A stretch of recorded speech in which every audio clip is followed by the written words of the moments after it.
Salut à tous, ici le capitaine Valeo, et on attaque tout de suite avec une blitz critique de Batman v Superman. Alors tout d'abord, il faut crever l'abcès.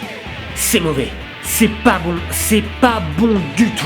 Voilà, maintenant que c'est dit, mais avant de passer à tout ce qui ne va pas, évacuons tout de suite les points positifs, comme ça ce sera fait. Ah, de toute façon, ça va aller vite. Alors, premier point positif, les acteurs sont bons.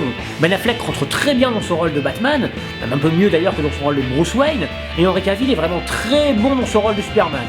Comme dans Man of Steel d'ailleurs. Enfin, Jesse Eisenberg nous livre une interprétation saisissante de Lex Luthor. On dirait vraiment qu'il essaie de marcher dans les pas d'Heath Ledger dans The Dark Knight. Ah, le problème c'est qu'il incarne Lex Luthor et pas le Joker. Mais bon, on va être sympa, ça passe. Son interprétation est rigolote.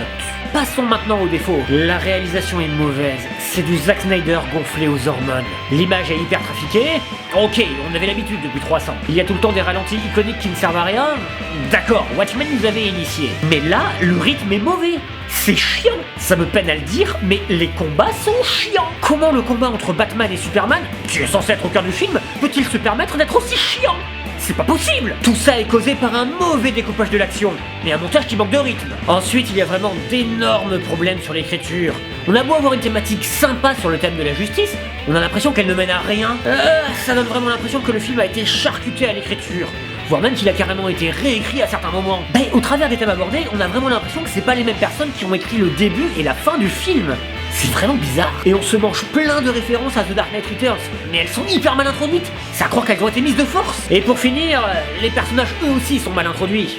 Et ils manquent de motivation. Mais ça, c'est lié au problème d'écriture, encore une fois. Donc, pour le mot de la fin, si vous voulez voir un bon affrontement entre Batman et Superman, regardez The Dark Knight Returns. C'est sans comparaison.